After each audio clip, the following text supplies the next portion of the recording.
도시구조와 대도시권에서 우리가 지금 첫 번째로 도시의 내부 구조를 하고 있습니다.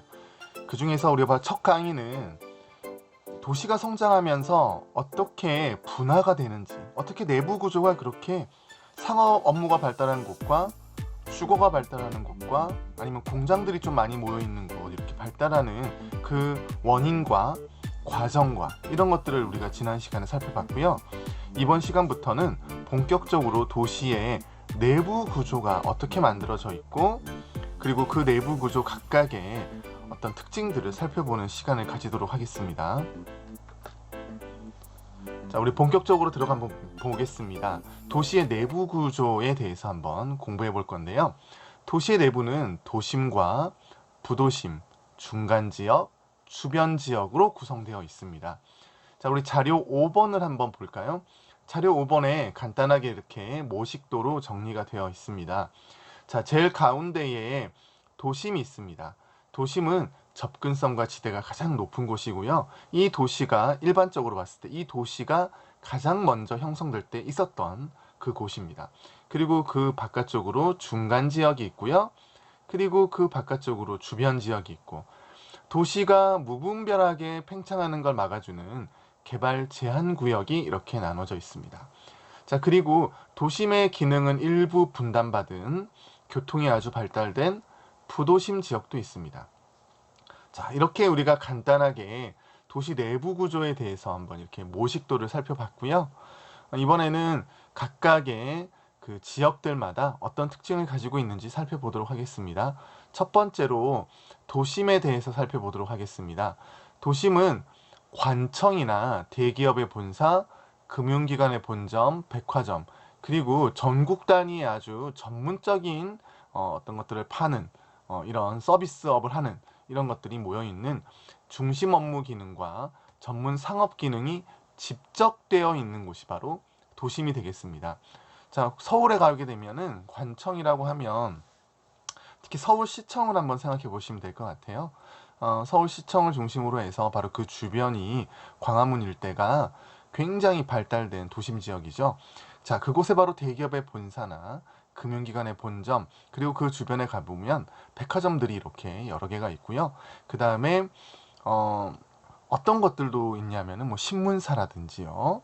그리고 면세점이라든지 이런 아주 발달된 상업 기능들이 존재합니다. 자, 이곳은 지대가 높기 때문에 토지를 집약적으로 이용해야 됩니다. 땅값이 엄청 비싸고 임대료가 엄청 비싸거든요. 그래서 이곳에서는 건물을 아주 높게 지어서 많은 수익을 창출해낼 수 있는 곳이 되겠죠. 도심이 아닌 우리가 외진 곳에다가 건물을 아무리 높게 지어봤자 그 층층이를 다 채워낼 수가 없어요. 하지만 도심은 그렇지 않죠. 또 도심은 업무 및 상업 공간이 아주 많기 때문에 낮에는 유동인구가 아주 많습니다. 자, 하지만 밤에는 자, 이곳은 주거가 매우 적거든요. 상업과 업무로 그 공간을 쓰지 집을 지어놓고 사람들이 사는 인구가 되게 적어요. 그러다 보니까 이곳에 살고 있는 상주 인구는 적어서 무슨 현상이 나타납니까? 인구 공동화 현상이 나타납니다. 자, 인구 공동화 현상이라는 거 옆에 간단하게 정리되어 있는데요. 주거 기능이 약화되면서 살고 있는 사람의 숫자는 적지만 낮에는 엄청 많은 사람이 이제 살게 되는 그런 현상이 나타나게 되는 거죠. 자, 그렇다는 것은 결국에는 무슨 뜻인가요? 도심에 일자리는 많지만 주거는 전부 다 이 바깥쪽에 주거가 다 있는 거죠. 그래서 이 바깥쪽에서부터 도심으로 계속 아침이면 출근을 하겠죠. 그러다 보니까 이 출퇴근 시간에 이 도심 지역은 교통이 매우 복잡해집니다. 자, 우리 도심으로 본다면 서울에서는요, 어디가 도심이냐? 중구나 종로구 일대가 도심이 되겠고요. 부산에서는 중구나 우리 앞에 시간에도 말했던 부산 진구가 이 도심 지역에 해당되겠습니다. 자, 대구로 본다면 대구도 좀 알아두면 좋겠죠? 대구도 바로 중구가 대표적인 도심 지역이라고 보시면 되겠습니다.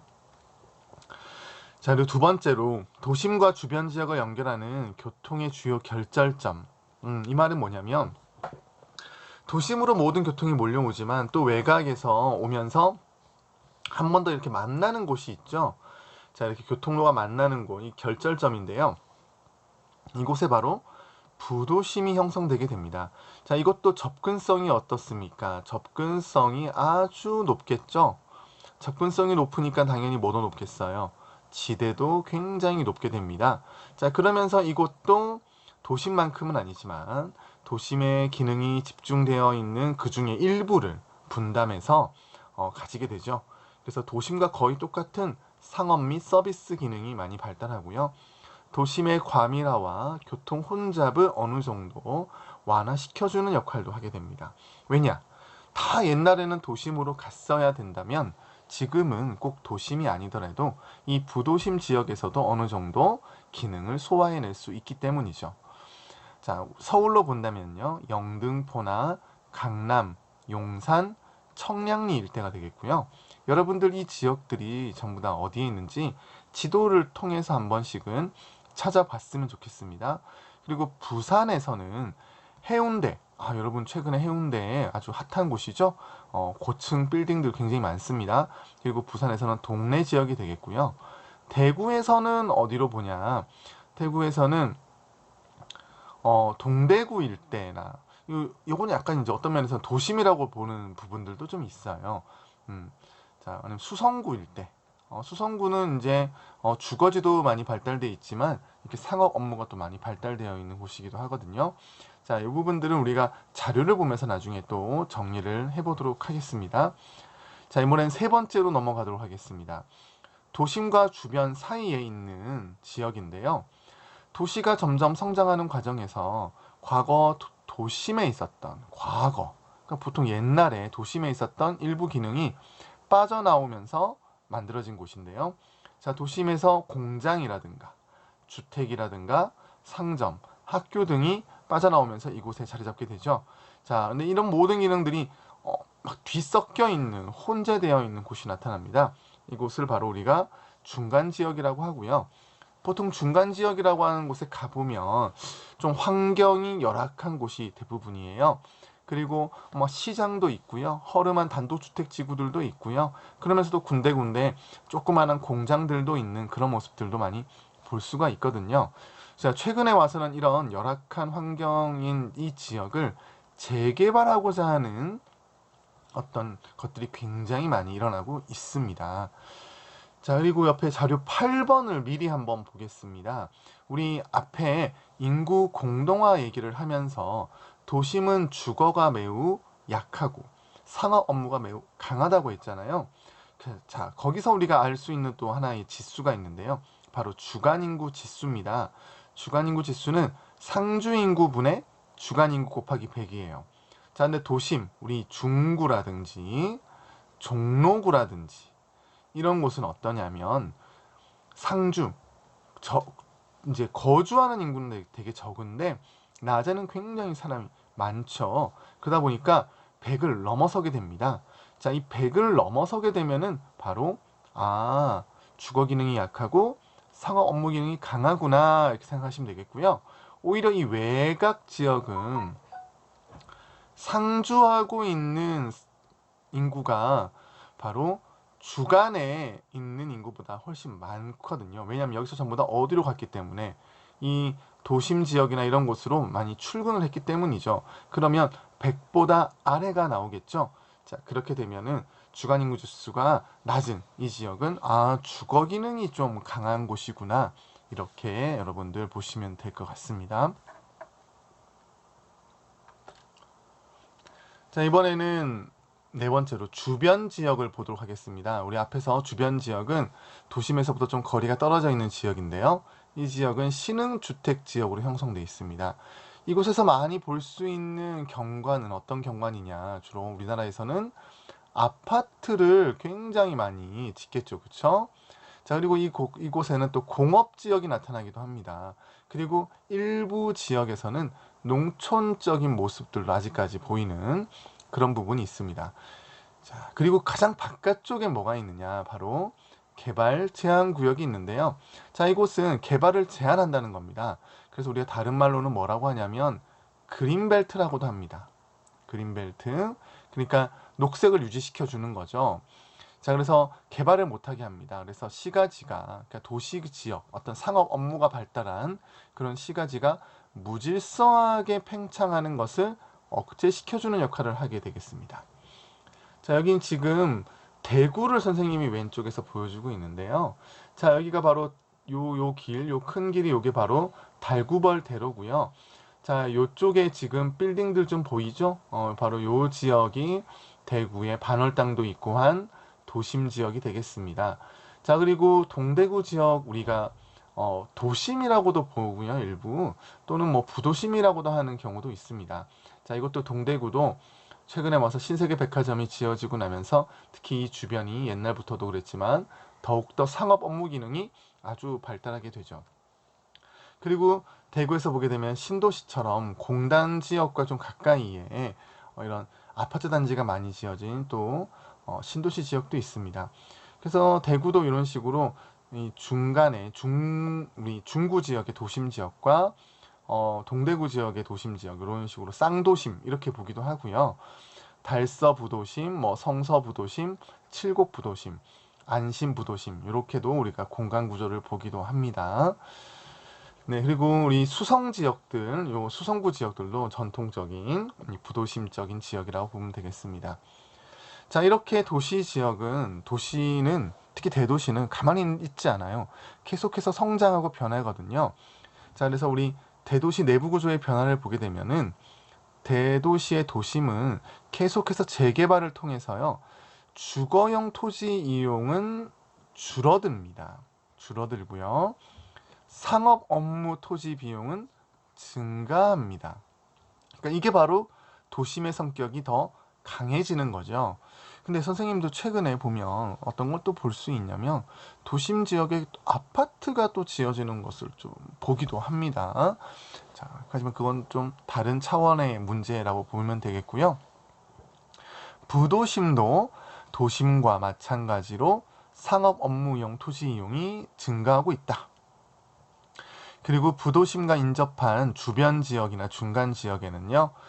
공장이 또 있었던 지역은 이 자리가 이전, 그러니까 아예 대도시에서 아주 외곽으로 공장이 나가고 그 자리로 고층 아파트 단지가 들어서는 일은 아주 일반적인 현상이라고 볼 수 있겠습니다. 또 최근에는 지하철이나 버스 같은 대중교통수단이 아주 발달하면서 이 도시 주변 지역의 대규모 아파트나 대형 쇼핑센터가 놓이는 이런 것들이 아주 많아지고 있습니다. 자, 우리의 또 하나의 그 서울 사례로 볼 건데요. 자, 여기 사진에 보이는 이곳이 바로 영등포에 있는 대규모 쇼핑센터라고 볼 수 있는 타임스퀘어라는 곳입니다. 여기 대형 쇼핑몰이 있고요. 그 안에 이마트도 있고 또 신세계 백화점도 있고 뭐 업무용 호텔과 빌딩들도 있습니다. 자, 이곳은 어디냐면요. 이곳은 지금 영등포역이 있는 또 여기 바로 앞에 가면 롯데백화점도 있거든요. 그리고 조금만 더 가면 여의도가 있습니다.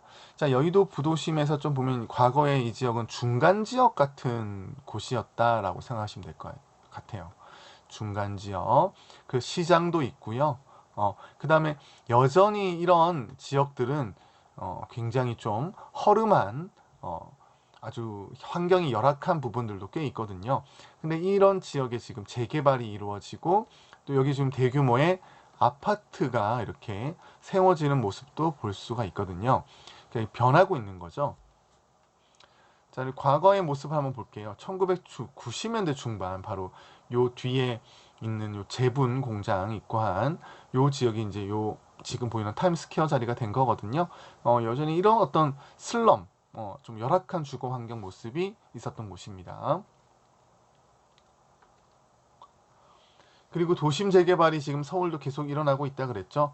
2018년 12월 기사인데 도심은 역사가 오래된 곳이거든요. 그러니까 주거 환경이 열악해지거나 상업 업무 환경도 열악해지죠. 자, 그러면서 이 지역이 이렇게 새롭게 변화되는 모습, 재개발하는 모습을 볼 수 있고요. 여긴 지금 대구입니다. 대구인데 여기가 달성공원 있는 자리고요. 이쪽이 반월당 내거리가 바로 여기가 반월당 내거리가 되겠습니다. 반월당 여기 있는 반월당 내거리가 있고 요 지역이 여러분들 많이 다니는 거 하는 이제 동성로 지역이 되겠습니다.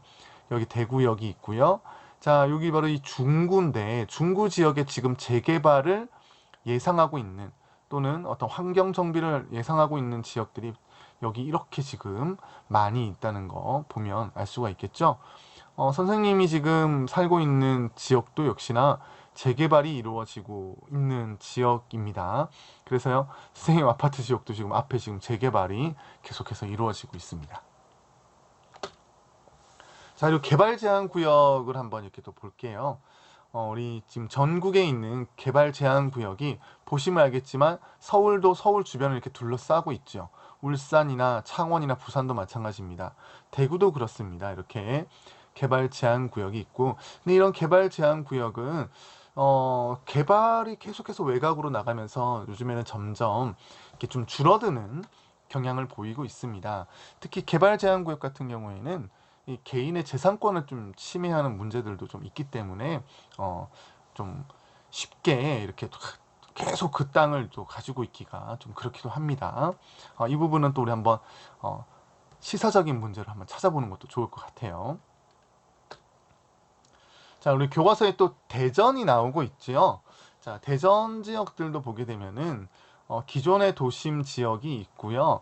그러니까 새로운 또 하나의 도심 지역으로 둔산이 떠오르고 있고, 그리고 그 주변에 이제 유성이라든가 부도심으로 노은 지역, 이런 지역들이 대규모 택지 개발이라든가 이런 것들이 이루어지면서 발전하고 있습니다. 특히 이곳에 대전에 보게 되면은 유성이나 서구의 둔산 같은 지역에서는요. 정부 청사가 이전해 오거나 시청 같은 것들 또는 법원 같은 공공기관들이 이 지역으로 많이 이전하면서 이곳을 따라서 또 주택가들이 많이 지어졌거든요. 그러면서 금융기관이나 백화점, 대형마트들이 굉장히 많이 생겼어요. 근데 하지만 오히려 이 구도심 지역들은요, 이런 충남도청이나 대전광역시청이 이전하면서 좀 공동화되면서 좀 열악해지는 그런 모습들도 좀 볼 수가 있었습니다. 자, 서울의 도시 내부 구조인데요. 우리 가운데 여기 중구 지역, 종로구 지역이죠. 자, 사진을 보면 아시겠지만 아주 높은 건물들이 많고요. 대기업 본사나 백화점, 뭐 이런 금융기관의 본점 같은 것들이 밀집해 있습니다. 그래서 유동인구가 굉장히 많은 지역이죠. 자, 그리고 부도심 지역으로 우리 강남구를 볼 수 있는데 여긴 지금 테헤란로라는 곳이에요. 테헤란로. 자, 옆에 쭉 빌딩이 들어서 있죠. 한때 과거에 여기가 우리나라 IT의 아주 중심지 역할을 했던 곳이기도 합니다. 이 상업 업무 기능이 아주 발달되어 있는 곳이죠. 바로 이 지역, 강남구가 있는 지역이 되겠고요. 이 도심과 도심에서 좀 거리가 멀리 떨어져 있는 여기가 바로 노원구 지역인데요. 상계동, 중계동, 하계동 이렇게 이루어집니다. 뭐가 많이 보입니까? 아파트가 굉장히 많이 보이죠. 신흥 주거 지역이 되겠습니다. 자, 이렇게 주변과 도심 사이 지역 정도, 여기에 이제 바로 중간 지역이라고 볼 수 있는 성수동 일대, 여기는 자그마한 공장이라든가요, 특히 성수동 지역 같은 경우에는 재화, 그러니까 우리 구두 만드는 이런 업종들도 굉장히 많이 있거든요. 자, 그리고 이 지역은 최근에는 이 성수동 지역이 아주 재개발이 이루어지면서 또 각광을 받고 있는 또 멋진 카페들 뭐 이런 것들도 있어요. 자, 나중에 한번 가보면 되게 예쁠 겁니다. 자, 우리 도심, 부도심, 중간 지역, 주변 지역 어떤 특징들을 가지고 있는지 선생님이 정리해 놨으니까 다시 한번 살펴봅시다. 자, 그리고 우리 탐구활동 2번 자료 8 우리 앞에서 봤던 주간인구지수 내용이고요. 자, 이 주간인구지수와 자료 9번 를 보면서 우리 앞에서 봤던 그 사진들이거든요. 자, 주간인구지수가 높은 구, 그러니까 100 이상인 구는 바로 도심이나 부도심 지역이 되겠습니다. 바로 중구라든가 종로구, 그 다음에 강남구라든가요. 옆에 서초구, 뭐 이런 지역들이 강남 지역이거든요. 여기 최근에 와서는 요 송파 지역도 좀 뜨고 있습니다. 자, 요런 지역들이 바로 상업 업무가 매우 발달한 곳이고요. 주간인구지수가 낮은 구, 100 이하인 구가 되겠죠. 여기는 주거 기능이 매우 강한 곳인데 좀 전에 봤던 우리 그 노원구, 지역가 되겠죠. 노원구 같은 지역이 대부분 그런 지역이고, 성북구라든가요. 저쪽에 이제 강서구, 뭐 강동구 이런 곳이 되겠습니다. 자, 이런 주간 인구 지수를 가지고 이렇게 문제를 보면요. 이게 지금 우리 기출 문제인데요. 한번 볼게요. 가나다가 이 도시 이 서울의 여기 지역 중에 하나인데 한번 볼게요. 주간 인구 지수가 무려 지금 400, 그러니까 상주 인구와 주간 인구를 봤을 때 주간 인구가 몇 배 더 많다는 거예요. 4배가 더 많다는 겁니다. 그러니까 굉장히 낮에 사람이 많죠. 근데 통근 통학 인구는 별로 없네요. 그쵸? 그러니까 이곳은 아주 주거 기능은 매우 약하고 상업 업무 기능이 매우 강한 곳이라고 볼 수 있겠습니다. 바로 요 가 지역이 바로 이 중구 지역이라고 볼 수가 있겠고요. 여기 주간 인구 지수가 두 번째로 높은 200 정도인데 또 사람들도 굉장히 많이 또 이렇게 주거를 하고 살고 있지요. 여기가 바로 다 강남구 지역이 되겠습니다. 자, 그러면 주간 인구 지수가 겨우 100보다 좀 아래에 있고요. 하지만 여기 사람은 굉장히 많이 사는 이 노원구 일대가 나 지역이 되겠네요. 자, 그러면 가는 도심은 나 주거 지역인 지역보다 인구 공동화 현상이 뚜렷하다. 자, 요게 1번이 정답이 되겠죠. 그리고 2번 보게 되면은 자, 도심은 다 우리 부도심 지역이지만 부도심 지역은 주거도 굉장히 많거든요. 자, 초등학교 학생 수가 많다? 틀렸죠. 그렇죠. 이것은 주거가 별로 없으니까 학생도 별로 없겠죠. 자, 나입니다. 나는 주거가 아주 발달한 곳인데 이곳은 도심보다 대기업 본사 수가 많다. 틀렸죠. 자, 다는 부도심 지역입니다. 다는 나, 그러니까 우리 주거 기능보다 상업 용지의 평균 지가가 낮은 게 아니라 높겠죠. 자, 주민의 평균 통근거리는 누가 제일 멉니까? 나 지역에 살고 있는 이 지역 사람들이 가장 멀리 이동하게 되겠죠. 그래서 5번도 틀렸습니다. 자, 이렇게 해서 이제 우리 도시 내부 구조의 문제까지도 한번 풀어봤습니다. 자, 다음 시간에는 우리 대도시권 이렇게 한번 또 들어가 보도록 할게요. 자, 수고하셨습니다.